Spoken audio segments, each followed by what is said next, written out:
The more I observe life on a regular basis, just day to day, and that's my way of kind of understanding the world better. Um, just knowing what nature is, knowing what God truly is, and just knowing the habits of human nature. Because we get so much things thrown at us on a regular basis. The truth is right in front of us every day, but if all the things intertwine with the truth, sometimes it's hard to believe or really see it for what it is. And there's really a reason why most people end up doing the things, creating the things, living their dream life before they expire or transition, I should say. And there's also a reason why majority of the people in the world would never get to experience that side of life. Most people in the world would just know struggle. Most people in the world would just know living check to check, barely getting by, not truly living, just surviving. But as I get older each and every day, I naturally have a feeling of empathy and sympathy for some people who deserve it and people who I see their circumstances, a lot happened to them that they didn't ask for. A lot of their lives are adjustments. They was born with a deck of cards that they can't control, and now they got to face it head on and adapt and learn how to adjust. But for the most part, most people I don't have empathy for no more because I realize each and every day that goes by, the reason why most people struggle, the reason why most people will never get to experience that other side of life, that heaven on earth, as you say, the thing that they're waiting for the afterlife that they can experience right here and now. The reason why they never get to experience that is because of them. Is strictly because of them. And when some when some people don't get what the life that they say they want or the things that they say they want, the first thing they do is blame other people, blame everything outside of themselves. Because if you blame yourself, it forces you to realize that you could have controlled the situation more than you thought you could have. That how you're born is not your fault, but how you die is your fault. Because at a certain point in time, you understand right from wrong. You understand what's keeping you in the same spot you in and what it takes to get out of it. Successful people make their lives interesting. Unsuccessful people make successful people's lives interesting. And you see that more and more every day. You go on YouTube, naturally, you see headlines, you see the recommendations, the videos, and you realize that people have really nothing to live for. People have nothing to live for. And I truly believe if people was actually more free, like if we really had freedom to do whatever we really want, I don't think people want to know what they want to do. Giving them too much options, too many choices. People worry about the wrong stuff. And it's never going to end. This is how it's going to be for the end of time. When you got entertainment, you got television, you have news out there purposely trying to distract you. And most people do know that, but they love playing the game. They love just being intertwined and I guess having the emotions played with by outside sources, the propaganda. But most people worry about the wrong stuff. Their whole focus is everybody else's life. Oh, this person could be doing this so much better. Oh, why aren't they doing this with their money? Oh, wow, he's such a bad person.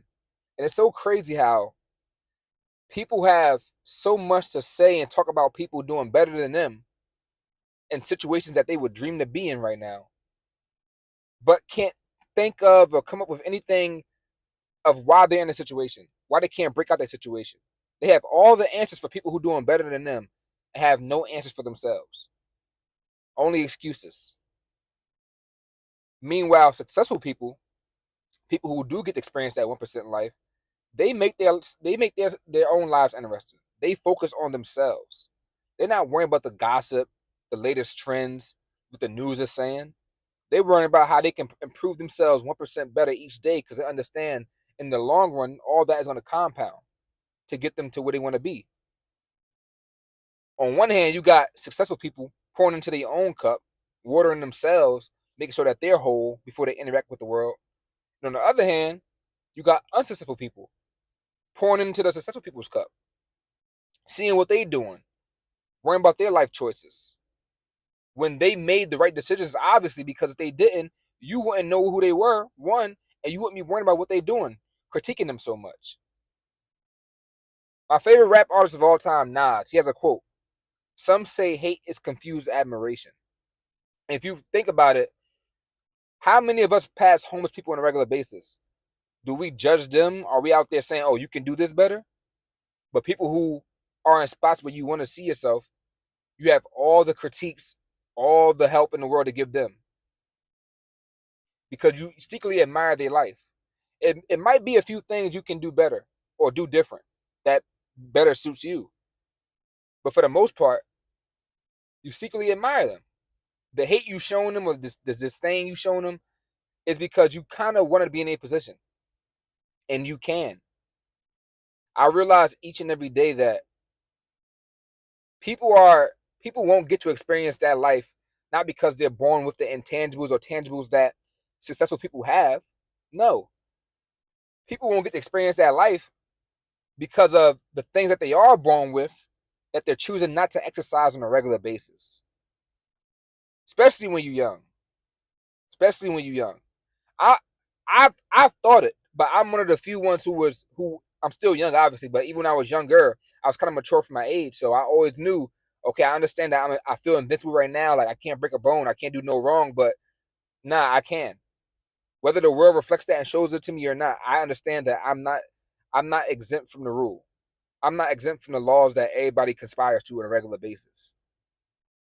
So like I said, every day I go by, I focus on myself, and I don't even have the same empathy for people anymore because I realize after a certain point in time, after a certain point in age, especially when you're doing things that nobody teaches you, that you probably looked up on yourself, certain provocative things, certain things about drugs, whatever the case may be, you can put that same amount of energy and attention into other areas in your life to get where you need to be. But you choose not to. You choose to interact with these distractions that keep you stagnant in the same place you're in, the same place that you hate being in. But instead of you working to break out that situation, break out that hole, you'll rather feed into the distractions because it makes you feel better. It helps you forget about your reality right now, today, in this present moment. You'd rather talk down on somebody who you know is doing better than you, so you can be the crab in the barrel, help bring them down temporarily to where you feel yourself being in that moment, rather than just working your ass off and getting to where they are. So understand that successful people pour into their own cup. They're not out here worrying about the latest trends where everybody's doing the newest hot out spots, the newest hangout spots where the next party is. No, they watering themselves. They're applying to themselves. So at the end of the day, they understand that the better they become, the more whole that they become, the more that they're going to attract similar things that's vibrating on that frequency. But if you unsuccessful, 99% of the time, that's nobody else's fault but yourself.